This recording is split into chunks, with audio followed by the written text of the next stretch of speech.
Islam Makhachev is the protege of Conor, of Khabib. I am the protege of Conor, right? There's some strange shit going on in the welterweight division right now, and it has nothing to do with excitement. It has to do with fear and the unexpected. All year long, fighters who looked untouchable have been getting exposed, one after another, in ways nobody predicted. And now, on August 15th, inside the Xfinity Mobile Arena in Philadelphia, the last man still wearing that aura of invincibility steps in against someone who has spent 2 years insisting he's the one to end it. Islam Makhachev said he's ready for Ian Garry, said he's going to have to chase him. Can Ian Garry get it done? Nah, I think he's getting choked to sleep. That's what at least I'm hoping for. I hope Makhachev goes in there, manhandles his ass, gets his neck, and says, man, fuck! I favor Makhachev for sure. I think he's just going to take him down and dictate his pace and put the fight where he wants to fight. He's too strong for that little twig, that little cuck that sits in the corner and watches his wife get dogged out by the nutritionist. So, Islam Makhachev has not lost a fight since October of 2015. 16 fights, 16 wins. A number that ties him with Anderson Silva for the longest winning streak in UFC history. He built it while collecting 2 championships. This is something that only 10 men in the history of the UFC had ever managed before him. Now he defends the welterweight title for the first time against a challenger. His name is Ian Machado Garry, and he calls himself the future for a reason. This fight didn't happen by accident. It's the product of 2 fighters living their own stories separately, and now it's time for them to step into the octagon and end all the he said, she said bullshit. Makhachev's story starts in Dagestan under the wing of his predecessor Khabib, but he'd stopped being anyone's shadow. He spent years as the most avoided lightweight in the sport, a wrestler so suffocating that contenders would rather wait for a title shot against someone else than risk stepping in against him. 4 successful lightweight title defenses later, he did something that still feels strange to say out loud. He gave the belt back. Not because he lost it, but because he wanted a second one. He moved up to welterweight, a division full of bigger, stronger, harder-hitting men, and last November at MSG, he dismantled Jack Della Maddalena across 5 rounds to take it.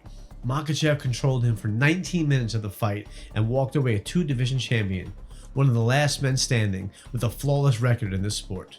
What makes him so difficult isn't raw power or highlight reel finishes, it's patience. He plays chess, not checkers. He's got a fight IQ that lets him read an opponent's rhythm within a round and dismantle it piece by piece. His striking has grown sharper over the years, but the terrifying part has always been what happens once the fight hits the mat. Once he gains control, the fight is basically over before the last bell is even in close sight. Garry's path looked nothing like this, and that's exactly what makes this matchup interesting. He arrived in the UFC as a brash, confident Irishman who talked like a superstar before he'd proven he was one. He racked up 8 straight wins, including victories over Neil Magny, Jeff Neal, and Michael Page, and it all looked effortless. Then he took a short notice fight against Shavkat Rakhmonov, who at the time was an undefeated finisher with reputation as one of the scariest grapplers in the sport, and he lost to a decision. It was the first loss of his career, but something changed in that fight. He took Rakhmonov the distance when almost nobody expected him to survive that long, and he came out of it more dangerous, not less. It was a learning lesson. Since then, Garry rebuilt himself almost from scratch. He relocated part of his camp to Brazil, training alongside Charles Oliveira at Shootbox in Curitiba, sharpening the grappling that had been his biggest question mark. He fully embraced the Brazilian culture. He picked up the language, helped along by his Brazilian wife, and a gym full of his Brazilian training partners. His move to Brazil paid off in the best way, and it showed in his following fights. He outlasted the heavy-handed Carlos Prates across 5 rounds, ending his unbeaten UFC run in the process. Then this past November, he handed former champion Belal Muhammad a clear decision loss in Doha. 2 wins over 2 very different kinds of dangerous men. That's the resume that earned him this title shot. Now here's where things get personal, even if neither man wants to fully admit it. Garry has openly compared his win against Muhammad to be similar to when Conor McGregor defeated Jose Aldo in 13 seconds back in 2015 and became a global superstar overnight. His logic is simple. To be considered the best, you have to beat the best. And right now, that's Makhachev. Islam Makhachev is the protege of Khabib. I am the protege of Conor, right? Makhachev didn't let the comparison slide. He fired back by labeling this whole rivalry a cheaper, knockoff version of his coach's actual history with McGregor. A jab aimed squarely at the idea that Garry hasn't earned the right to invoke the name yet. His manager went even further, running down a list of loud talkers who stepped in with Makhachev's circle and came out the other side beaten. From Tyrone Woodley to Colby Covington to McGregor himself against Khabib.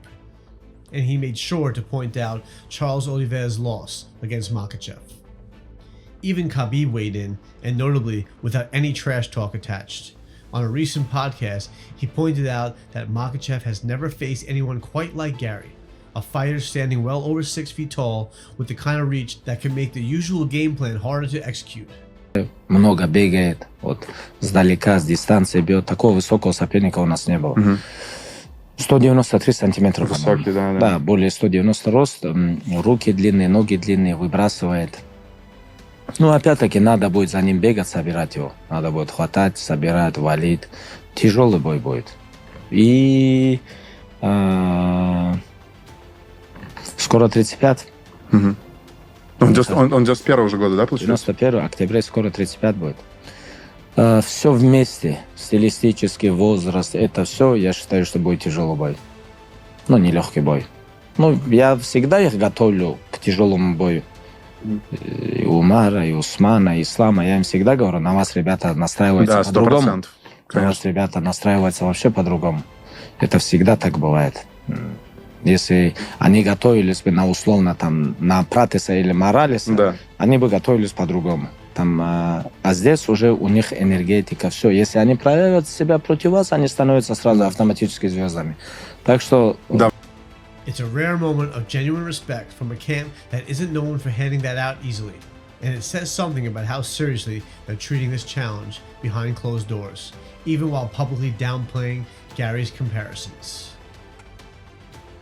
So what will it take for each man to actually win on August 15th? For Makhachev, it starts with patience and distance. For Garry, it's about controlling distance, staying in his range, circling the cage, and picking his shots from proper range before resetting. Makhachev has already been blunt about how he plans to deal with that, saying flatly that Garry runs too much and that catching him will simply take patience. Cut the cage, close the gap, get a hand on him, and the fight tends to go where Makhachev wants to go from there.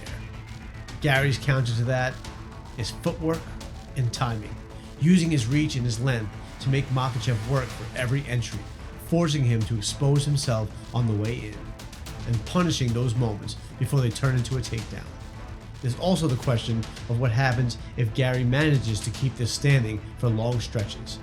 If Garry can pull it off and keep the fight standing, that'll make Makhachev work a lot harder for any takedown attempts. Against Prates, a man known for putting people to sleep, Garry walked out basically unscathed after 5 rounds. That kind of composure against real power suggests he won't panic if Makhachev starts finding his rhythm on the feet. But composure against strikers is a different test than composure against a wrestler who has spent a decade solving these types of puzzles. There are factors here that casual fans tend to miss entirely. Makhachev has now fought in 5-round championship fights, more times than almost anyone on the roster, and that kind of experience under pressure doesn't show up on a stat sheet. He's also brought his full camp together early, working out of a gym in New Jersey, with longtime head coach Javier Mendez and Khabib in his corner for fight week. On the other hand, Garry is carrying more than his own ambitions into that cage. Win or lose, this fight will be remembered as another chapter in a rivalry between Ireland and Dagestan that's been building since 2018. Neither camp has framed it this way publicly, but these are the facts. A win for Makhachev puts him at 17 straight wins, breaking the record he currently shares, and further cements an argument that's already starting to circulate in this sport, that he might be building toward a case as one of the greatest to ever do this. A loss would end all of that in one night. The streak, the aura, the sense that he is simply untouchable. For Garry, a win wouldn't just be the biggest upset of the year. It would be the moment he finally steps out from under every comparison to his more famous countrymen and becomes a story himself. Analysts are split on how this actually plays out. Some believe Makhachev's grappling advantage is simply too large to overcome. Others think Garry's length, discipline, and everything he's rebuilt since the Rakhmonov loss gives him a real, live path to pulling this off. Whatever happens, this fight is going to answer a question the entire sport has been circling for months. Is there still one champion left who genuinely cannot be touched? Or does 2026 end the same way it's gone for everyone else? We'll find out on August 15th. Until then, get your predictions in the comments. We want to hear who you've got walking out of Philadelphia with that title around their waist. And if you want more breakdowns like this one before fight night, make sure you're subscribed, because we've got a lot more coming.